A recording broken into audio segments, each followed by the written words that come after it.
Dati takbo ng takbo, layo sa'yo, paastig lang ako. Puno ng galit, reklamo, pero wasak pa rin sa dulo. Ikaw yung kumatok sa pinto, tahimik pero sobrang totoo. Binigay lahat sa krus, kaya ngayon sa'yo ako susuko. Radikal na pag-ibig, Jesus, sa'yo kami buhay na handang magsuko. Lahat pati luha, pati ngiti, mamahalin ang kaaway kahit masakit sa dibdib mo. Singon namin ang Diyos na buhay, handang magmahal ng sol.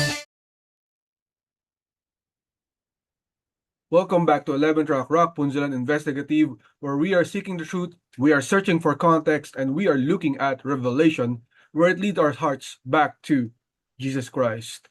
And isa pong napakagandang topic ang binigay sa atin ng ating Panginoon for today, kapatid, and that is, sino ba ang Mystery Babylon? Ayan, ito yung sinasabi nilang nakaupo sa 7 burol at may kapangyarihan sa buong mundo. So kapatid, sino kaya at ano kaya itong Mystery Babylon? And when you talk about Mystery Babylon, kapatid, it is an end times superpower.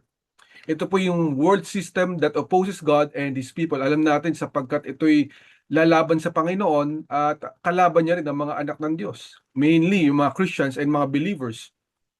And this is a last day superpower. And this world system, this last day superpower is actually wealthy, mayaman, proud, may kayabangan ito, at globally influential. Talaga namang naapektuhan niya ang mga kaganapan sa buong mundo. Kung ano yung sasabihin niya, meron siyang, kumbaga may say siya, meron siyang influensya, meron siyang power over the people of this world. And he also actually seduces the world with immorality and luxury. So ginagamit niya rin yung immorality, kapatid, yung adultery, o yung mga adulterous philosophies, and also yung luxury, yung mga kayamanan sa mundo na to. But eventually, this Mystery Babylon will experience a sudden judgment. And so, may mga iba't ibang candidates pagdating sa Babylon or Mystery Babylon, pero masasabi natin na itong mga ito ay, I would say, hindi sila pa pwede na makategorize as Mystery Babylon due to some requirements na meron pagka ikay tinawag ng Mystery Babylon. And so let us read Revelation 17:18. It says, "The woman you saw is the great city that rules over the kings of the earth." And so una po sa mga lagi nababanggit, lalo na ng mga I would say old Bible scholars, yung mga sinauna, no, na in the ancient times, laging Rome, kasi ito yung time nila Paul or nila Apostle Paul at ng mga iba't ibang apostles na na-encounter nila yung matinding power ng Rome or the Roman Empire back in the day. However, let us admit it, kapatid, when you talk about Rome today, it is no longer a dominant world power or superpower. Nobody talks about Rome, right? And so it should not be part of the equation ng Mystery Babylon. Another, mayroong mga fringe minority na naniniwala na itong Israel mismo ang siyang magiging Mystery Babylon. And when you look at it, kapatid, malabong maging Israel ito sapagkat never naman naging global economic superpower or military superpower ang Israel.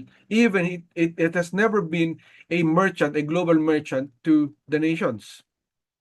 One more thing is yung Iraq, na tinatawag nilang yung dating literal na Babylon, kung saan ito po yung dating Babylon, dating descendant ito ng Mesopotamia, later on naging Assyria, and then ito po yung nasakop ng ang Assyria ng Babylon, and then later on yung Persia. But when we talk about Babylon, technically it is just Iraq. And so, as of now, yung Iraq po, kapatid, it is too powerless. It is landlocked and insignificant in the world stage. Though meron pa rin military pa rin naman ng Iraq ngayon, pero you cannot say that it is technically the Mystery Babylon kasi dapat ito ay napapaligiran ng maraming tubig. Number one, hindi po ito totoo, no? And so pangalawa, hindi naman po siya talaga global power or it has any influence over our world affairs.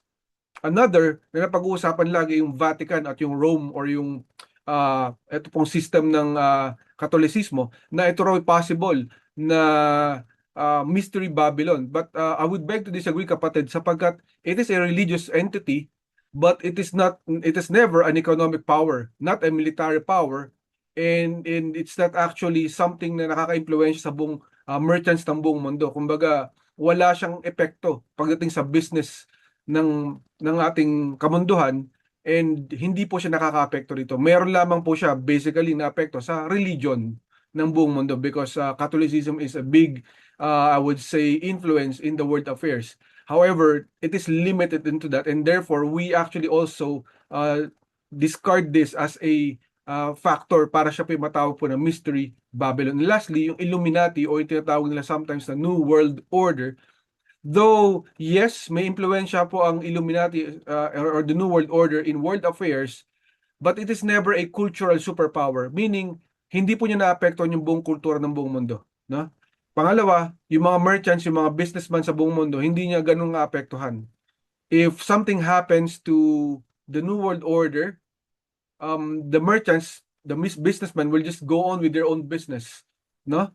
Because mostly itong Illuminati or the New World Order, it is a secret organization or a secret institution. Technically, they are not someone na very visible sa ating lahat. And so it discards them, especially na hindi rin naman sila military superpower. And so when we talk about the Babylon or the Mystery Babylon that is coming in the last days, kapatid, it should be a global superpower of massive scale na merong kinalaman sa politika, naapektuhan niya ang politika ng buong mundo, naapektuhan niya ang ekonomiya ng buong mundo, at naapektuhan rin niya ang kultura, no, ng buong mundo. And so this I would say different nations and entities and institutions cannot be categorized as Mystery Babylon. Although if you can disagree with this, no, but this is our take on this, kapatid, that what you see in Revelation is not these listed na itong mga bagay na to, itong mga bansa na ito.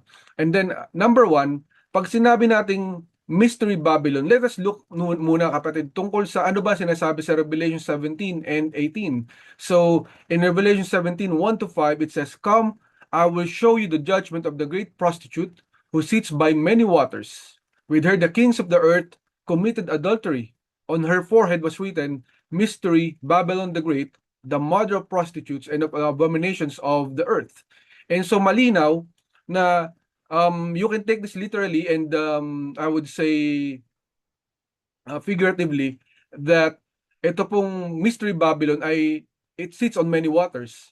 Number one, and it acts like a prostitute. And so, may mga ginawa po siya na tempt niya itong mga hari or mga technically mga leaders ng buong mundo into her own adulteries.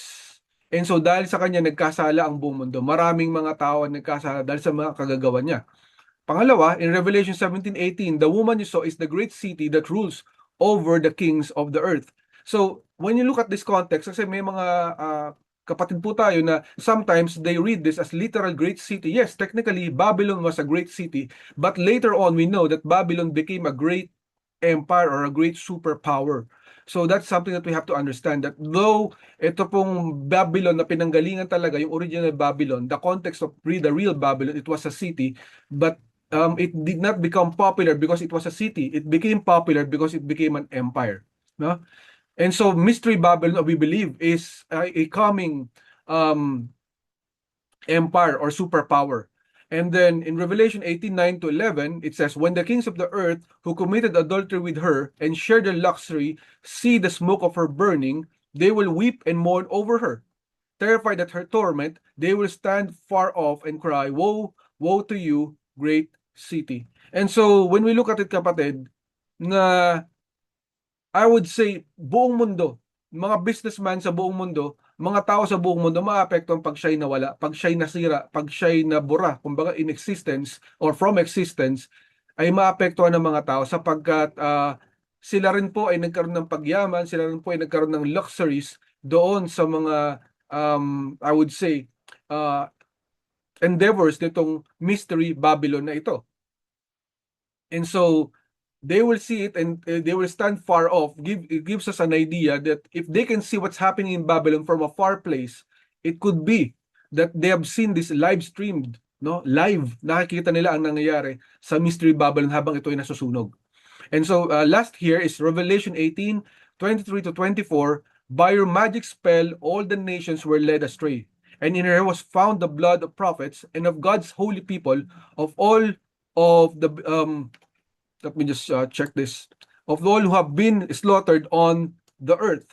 And so, pag sinabing magic spell, the literal meaning of it is pharmakia, or technically parang witchcraft medicine.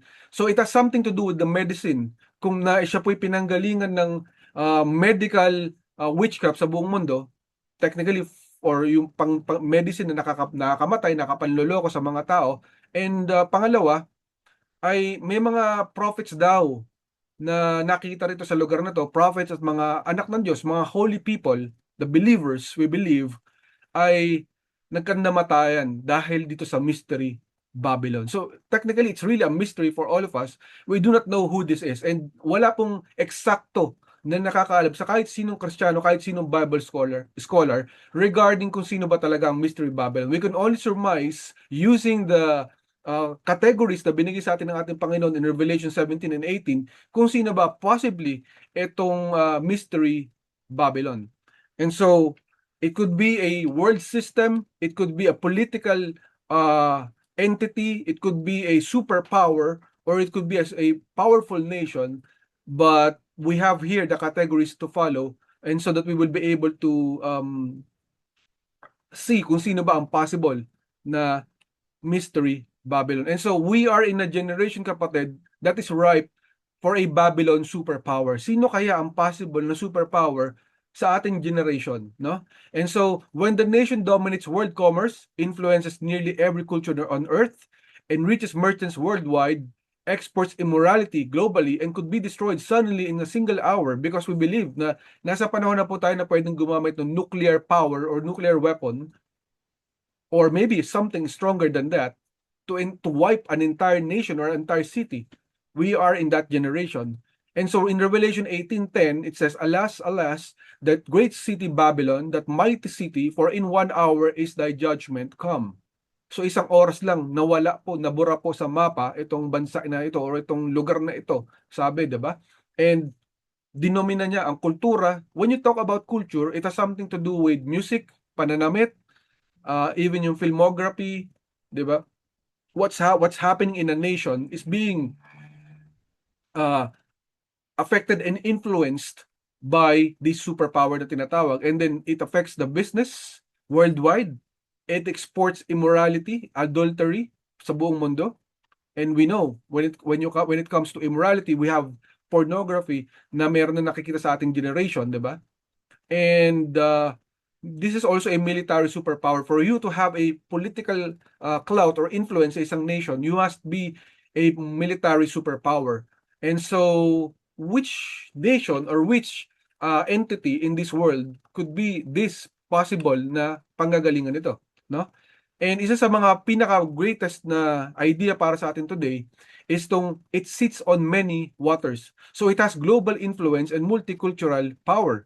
And so in Revelation 17:15, the waters you saw where the prostitute sits are peoples, multitudes, nations, and languages.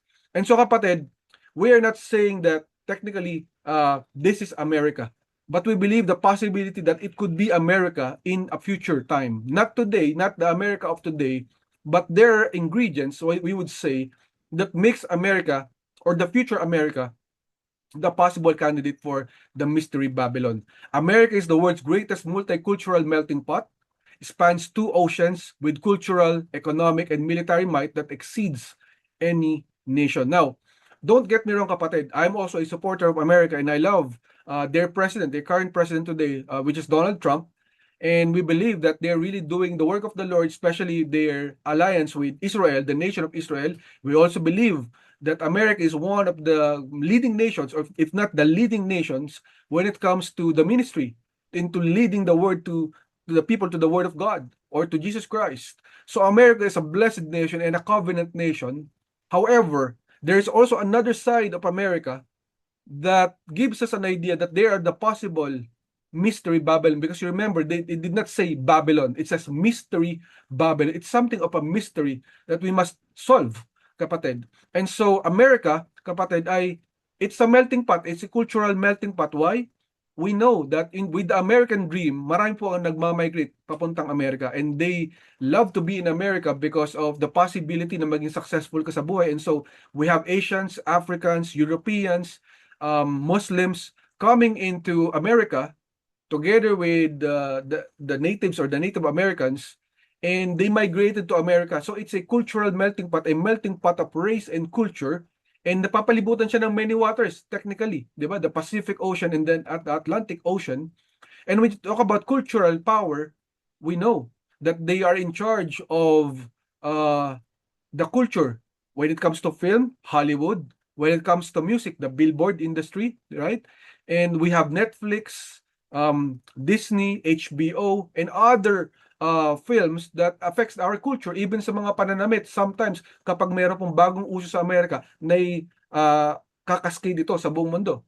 And in saying that thing, they affect the whole culture of the whole world. Economic, yes, we know, mga franchises sa buong mundo, you talk about fast food chains, 'di ba? Mga BPO industries, banking industry, we know that America is the number one when it comes to these things. Sila po yung nagpasimula at nagpauna sa mga bagay na to, and we know that they can influence the military of the world, the politics of the world, because of their military power that exceeds any nations. And so, we must understand, kapatid, that America is also it was founded as a covenant nation for the Lord. Meaning, ito po'y dinedicate ang bansang Amerika para sa Panginoon Diyos. Ito po'y totoo. Ito po'y nangyari nung si George Washington ay na presidente po ng Amerika noon in 1789. He offered a prayer that the Almighty Being who rules over the universe ay bless to consecrate the new government of America for the liberty, happiness of the people. And so, when you hear the word one nation under God and then in God we trust, sa kanilang money, diba? Sa kanilang sa bill ng Amerika, we believe that it was founded doon sa kanilang covenant sa Panginoon. And so they were dedicated to the Lord, itong Amerika. Let's be reminded of that this nation is a blessed nation. Just like Israel, America is a blessed nation of the Lord. And so we actually bless President Donald Trump, that what he's doing for America today, bringing back the nation of America to the Lord our God. And so, another na dapat natin pag-usapan ay yung prophetic vision over America. So, in the days of George Washington, during the war, he was at a war, and it was a winter in Valley Forge in 1777, ay siya po ay nagkaroon ng isang vision, at siya po ay nagkaroon ng tinatawag na nakakita siya ng isang anghel. At itong anghel na to ay may pinakita sa kanyang vision ng tatlong gera. Ang tinatawag nila itong three great perils. Una, yung Revolutionary War, kung saan naging parte po ang Amerika laban sa mga Ingles. Pangalawa, yung Civil War between Americans themselves, 'di ba? Na nagkaroon po sila ng gera internally, and a future terrible conflict kung saan po yung buong mundo will unite against America to destroy her, but ultimately America will prevail because God will save them. But this vision was framed in America's destiny as divinely protected yet conditional on faithfulness. So they have to stay faithful in the eyes of the living God. They have to stay worshiping the Lord our God, and so this vision will come true. No? Kung ano yung tagumpay na bibigay sa kanila ng Panginoon. So we would say na talagang covenant nation nga itong Amerika, just like Israel. And so, they're also blessed because they are the protector of Israel, technically. So in Genesis 12:3, I will bless those who bless you, and whoever curses you, I will curse. And all peoples on the earth will be blessed through you. So for decades, kapatid, alam natin na itong Amerika, tumayo siya bilang pinakamalakas na alyansa ng Israel, itong Amerika. Naging protector po ng Israel ang Amerika, and because of that, the Lord blessed America in return and protected America in return. But I believe, kapatid, that in the last days, America may turn its back on Israel given the pattern of their previous leaders, just like Barack Obama and Joe Biden, who historically abandoned Israel many times, and it will forfeit the blessing and protection of the Lord. So we believe that when Donald Trump is gone, when another president probably comes in the future, not today, not in this generation probably, ay maaari po na yung protection, yung blessing ng Panginoon sa Amerika na binibigay niya because of Israel ay mawala sa Amerika. And so, as we are speaking about the godly covenant ng Israel, ng Amerika, ay meron din silang tinatawag na occult covenant. And so in Matthew 6:24, no one can serve two masters. Either you will hate the one and love the other, or you will be devoted to the one and despise the other. And so while America, kapatid, was dedicated at its founding to the Lord our God, simultaneously, dinedicate din ito sa Freemasonry. And we know that Freemasonry, which is tied up to the Illuminati, is we would say a demonic esoteric philosophy na may kinalaman po sa gawa ng kaaway, no? And connected din sa Babylon, technically, itong Freemasonry. And so, we know when we look at the structures in America, in their founding, like the Statue of Liberty, may Masonic cornerstone to at design. Even the Washington Monument, which is an obelisk, the U.S. Capitol, the layout of it is basically Freemason, the White House, and then the House of the Temple, which is a Scottish rite for Freemasons. And so this is not something to condemn the Freemasons, but we are just stating a fact that basically there is a tie-up with the Babylon theology when we talk about the Freemasonry. And so we believe that it is an occult covenant, which is a covenant that is resistant to the Lord our God. And so it reflects a dedication to esoteric powers, setting the stage for the nation or for America's eventual full turning from God to serve the spirit of Babylon. And so, though they were dedicated to the Lord, they were also dedicated in one way or another sa Freemasons. So, yun po ang nangyari sa Amerika. And so, let us also be reminded that ang Amerika ay nagro-rule over the kings of the earth. Even today, Revelation 17:18, the woman you saw is the great city that rules over the kings of the earth. And when it comes to political clout, pag sinabing politics, anything the President of America says, it can affect ito pong buong mundo. Even the United Nations, even any organization like the OPEC, no? Even the Muslim countries, they're affected kapag may sinabi ang Amerika. Kasi they have this rule over them, no? They have this power over them. Even yung financial sector, the US dollar has an effect over the global economy. Their military dominance, sa kapatid, ay pinapakita nila ito sa mga trade embargoes kapag nagta-trade sila, no? May mga sanctions sila binibigay, tulad ng mga ginagawa ngayon ni Donald Trump, di ba? And yung mga polisiya nila, if they don't like you, di ba, they can exert their power of you through policies that they have to affect your businesses and institutions. And so, it is an economic power or superpower that enriches the world. Dahil sila economic superpower, they have also made rich a lot of nations on the earth. So Revelation 8:3, the kings of the earth committed adultery with her, and the merchants of the earth grew rich from her excessive luxuries. So we know, kapatid, na yung America's consumer market, 'di ba? Grabe po naging epekto niya sa buong mundo. Ang pinaka-sample na po sa atin yan, yung mga products na binibili natin, even yung computers na ginagamit yun, 'di ba? Microsoft, yung internet natin, yung fast food, 'di ba? You have different iba't ibang klase ng mga products or restaurants, 'di ba, na American brand. Wherever you go in the world ay apektado nila, no? Ang Amerika tinuturing na yung US dollar na world reserve currency, instead of ang pera po ng buong mundo ay nakabase sa gold or sa oil or sa silver. It's based, no, upon the value of the US dollar. And even tech giants, when you say big tech, 'di ba? Google, Microsoft, Facebook, X.com or Twitter, lahat po sila nakabase sa US. And especially, kapatid, when you talk about adultery that binigay po ng Mystery Babylon sa buong mundo, we are talking about Hollywood, 'di ba? They have that true power when it comes to film, to music, and even pornography. And so how they taught the world how to have an adulterous behavior, ito po yung nanggaling sa pornography. And so the world ay talaga pong dinala ng Amerika sa kanilang mga kalokohan, we would say, no? So entire world benefits from her wealth.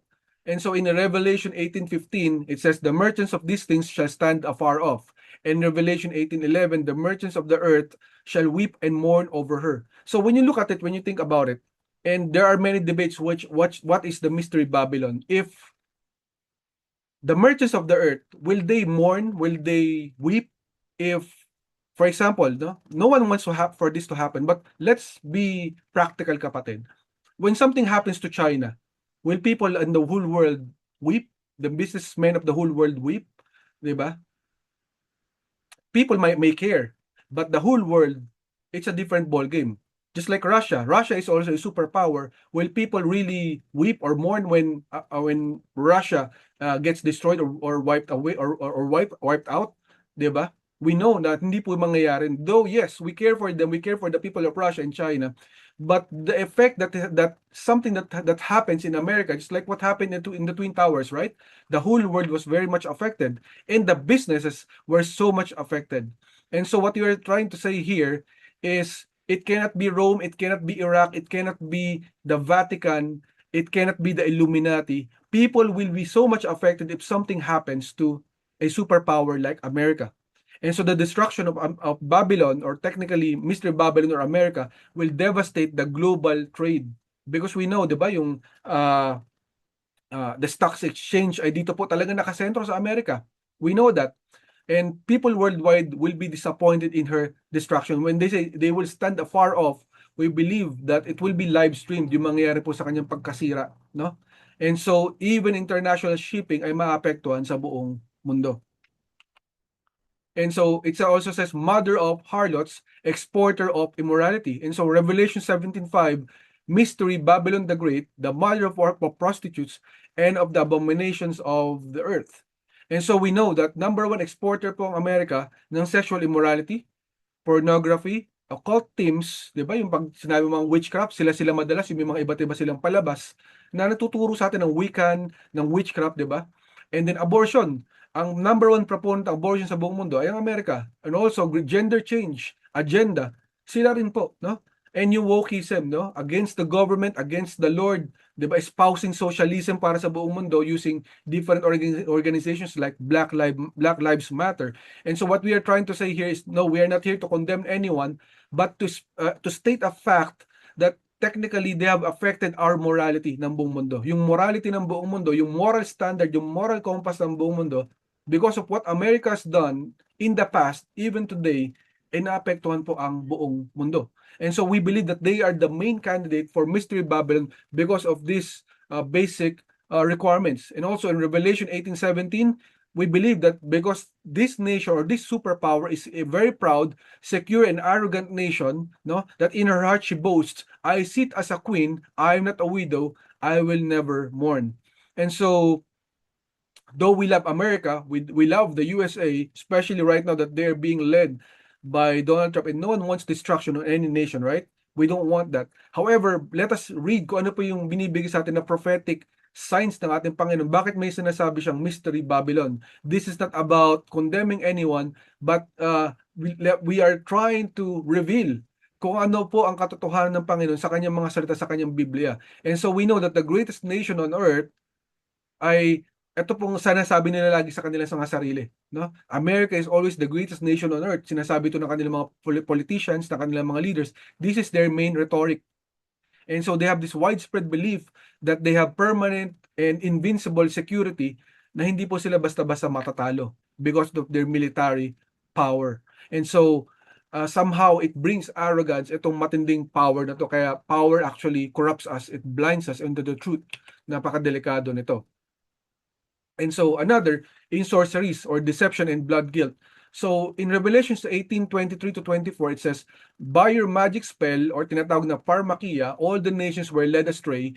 In her was found the blood of prophets and of God's holy people. And so ito po para sa akin, isa sa pinaka, kumbaga, sakto or bullseye na requirement na merong isang Mystery Babylon, because we know that America leads the world in pharmaceutical influence and industry. So when you say pharmakia or medical witchcraft or yung pharmacological witchcraft, ito po yung pangloloko ng mga kumpanya gamit ang mga gamot para, number one, imbis na gumaling ka, para lalo kang magkasakit, para umikli ang buhay mo. Sila po ang number one. We know very well kung gaano po kalaki ang impluensya ni Bill Gates sa buong mundo when it comes to the pharmaceutical industry, no?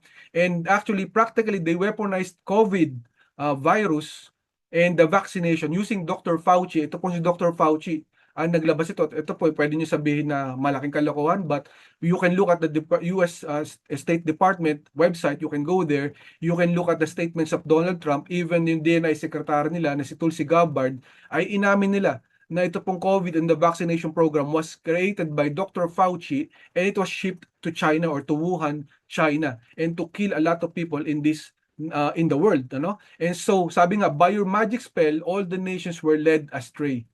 Tinatawag natin na pharmakia. And also, sinasabi rin po dito yung blood of prophets and the holy people. Makikita raw yung mga dugo ng mga probably namatay ng mga propeta at mga anak ng Diyos sa bansang ito, no? And so, with the rise of wokeism, kapatid, ito pong wokeism, it has something to do with being against the government, being against the worship of the Lord, no? And number one, binan na nila ang prayer sa mga schools for the longest time, binabalik lamang ni Donald Trump. And also, they have banned Christian values, bawal magbasa ng Bible, bawal mag-recite ng mga salita ng Panginoon. Ang ginawa nila sa mga eskwelahan, sinama nila even sa mga city hall, isinama nila yung mga satanist. Yung mga satanist pwede mag-pray, pwede mag-pray mga Kristiyano para daw patas para sa lahat. And so they have tried to kumbaga dilute ito pong salita ng ating Panginoon sa mga iba't ibang ahensya ng bansang Amerika. And so they have come to persecute the Christian movement or the believers in America. And we believe na mas titindi pa po ang persecution sa mga anak ng Diyos sa Amerika in the future, no? In the near future. And so we believe also na ang Amerika ang largest missionary sending nation on earth.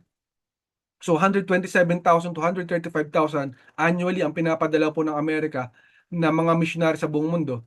And sabi nga at one point, 1/3 ng global missionary sa buong mundo ay galing sa Amerika. So we believe that there will come a time na magiging matindi na po ang rejection sa mga prophets at sa mga holy people ng Panginoon, and ganito po ang possible na mangyari sa future ng Amerika. Although ngayon, open pa sila, thank God, salamat sa Panginoon.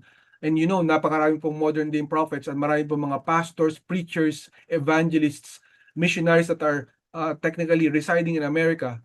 But that time probably is coming in the near future or in the far future na ito po yung mangyayari na sila po ipagbabawalan to the point na magkakaroon ng violence against sa mga anak ng ating Panginoon.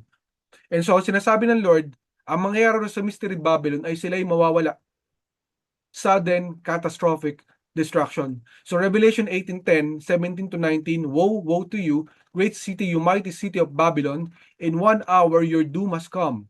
In 1 hour such great wealth has been brought to ruin. And so let us admit it that though America is the strongest nation on earth, militarily, they are very, very strong. Impossible na matalo siya kung titignan.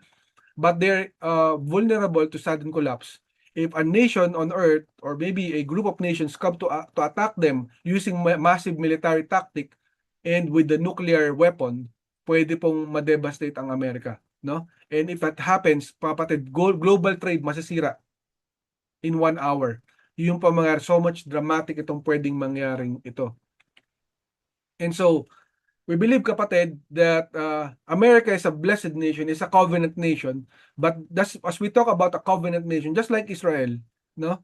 Israel was destroyed at one point in history because of their sin against the Lord, no? But they repented and God loves them and God brought them back, no? But with America, they are, I would say, na sila po'y nakatayap sa covenant na to. And if they will forget about that covenant, they are in danger. And so, when we look at America, basically, ang pinaka-representative ng America, if you're talking about a city, that is New York City. Ang globally economic dominant po sa buong mundo ay ang Amerika. Wala na po silang katulad, wala silang kaparehas. Though yes, upcoming ang China, no? Ang Russia, ganun din.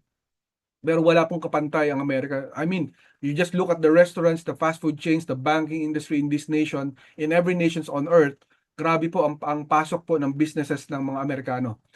The merchants of the earth made rich and lived in luxury, and yes, yumaman po ang maraming mga tao dahil po sa trading practices ng Amerika. And they have this worldwide influence.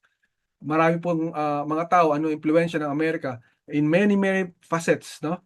Either the culture, the religion, the filmography, diba? Even books. ay talaga namang marami ang nanggaling sa Amerika. And so they also spread out pornography and adultery far and wide. And so ito po ang pinanggalingan ng mga bagay na to, no?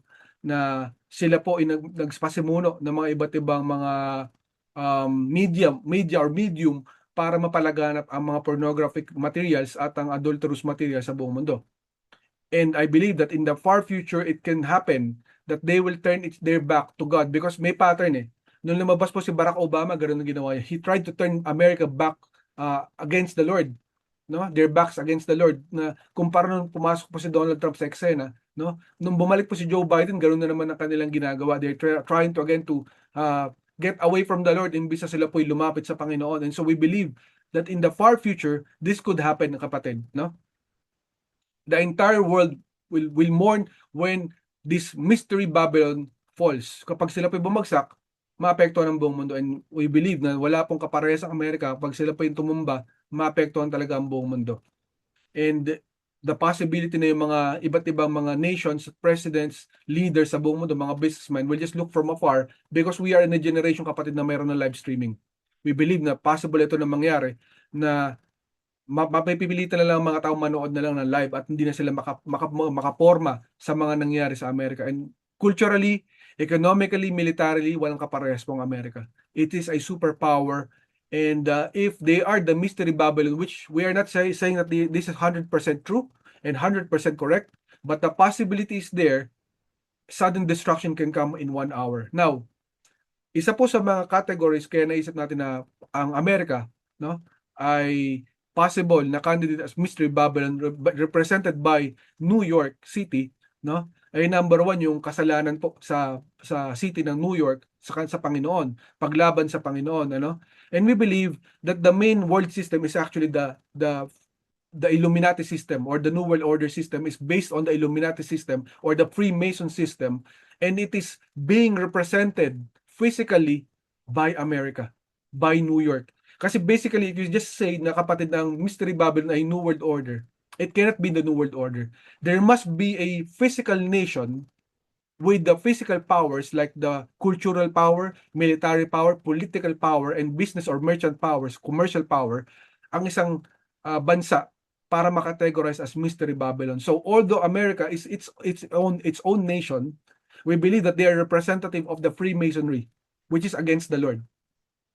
And so basically, what will happen, kapatid, in the last days, in a far future, I believe, ay ito pong America, represented by New York, no, ay ang tinatawag pong magiging mystery Babylon. Now, I will just leave it to you, kapatid, to decide which is true and which is not. But ito pong kanta na to ay, for years, it has bothered me, and I believe that it has something prophetically na pinapakita sa atin ng ating Panginoon para ating maintindihan kung gaano po yung arrogance, no, ng mga spirits na meron sa bansang ito na dapat talaga na magkaroon ng matinding repentance sa bansang Amerika. So, isa po sa mga parte ng lyrics na to, sinasabi, these streets will make you feel brand new, big lights will inspire you. And so, it says that yung mga lights daw sa lugar na to ay talaga na magpapa-feel sa'yo na ma-inspire ka sa buhay mo. Pero sinasabi sa Revelation 18:23, the light of a lamp will never shine in you again.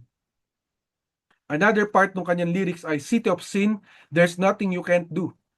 And so there is arrogance na kaya nilang gawin ng kahit ano dahil sila ay makasalanang bayan. So in Revelation 18:7, I sit enthroned as a queen, I am not a widow, I will never mourn. And isa po sa mga very, I would say, peculiar na part ng lyrics na to, sinasabi, and Jesus can't save you. Life starts when the church ends. And so in Revelation 18:10, it says, in 1 hour your doom has come. Now, our call upon America, and we love our brothers and sisters in America, is for repentance for the nation, because the Lord loves America. The Lord loves this nation. If there is a prophetic message for a nation, just like what happened in Assyria, if you remember what happened in Assyria, when Jonah came in, they repented and the Lord forgave them. And so that generation was saved. And so I believe that this generation is saved by the Lord because this generation is repentant to God. They have turned back to the Lord. Salamat po sa buhay po ni Donald Trump at ng kanyang mga kasama. Even right now, he can be called as a praying president. And talaga namang he led America to go back to God, to pray again to God for the forgiveness of the nation of America. No? But I believe, no, that the generation that will be saved dito sa bansang ito will be saved only if they go back to God. But if this nation forgets God, just like what happened with Assyria, later on Assyria was destroyed in the time of Nahum. And so what we must do, kapatid, if you are seeing this broadcast, seeing this recording, is that if you are from this nation, is for you to pray for the nation of America, that the Lord will not bring this tragedy in your generation, that the Lord will protect your generation from such a thing from happening. No? And I believe God is a loving God, and our God is a forgiving God. But definitely, when you look at it, we do not know if another nation just like America will come in the future. But all the requirements here, kapatid, ay pinapakita po sa atin the possibility na ang Amerika ang mystery Babylon. And so, kapatid, this is the end of our broadcast for today. And we hope na nalinaw po ang ating kaisipan sa mga bagay-bagay. If you have questions regarding these things, when it comes to Mystery Babylon, we believe, kapatid, na ito po yung possibility na America, no? And I pray that there will be great repentance in the generations to come. And so hindi po mangyari po ito sa kanilang generation, yung mangyayari sa Mystery Babylon. So yan po. I pray na kayo po ay nag-enjoy sa mga napag-usapan natin today. Again, this is 11 Track Rapunzel Investigative, where we are seeking the truth, we are searching for context, and we are looking for revelation where it leads our hearts back to Jesus Christ. So kapatid, if you have more comments, if you have anything to say about this, or you have feedback, or you want for us to talk about other topics for this broadcast, kapatid, sasamahan po namin kayo at pag-usapan natin yan, as long as yung pag-uusapan na yan ay may kinalaman po sa pagbabalik sa ating Panginoong Hesukristo. We will be more than glad to do it for you. So kapatid, maraming po salamat. When we pray na makasama namin kayo ulit sa susunod na investigative. Again, salamat po. God bless and goodbye. Dati takbo ng takbo, layo sa'yo, paastig lang ako, puno ng galit, reklamo, pero wasak pa rin sa dulo. Ikaw yung kumatok sa pinto,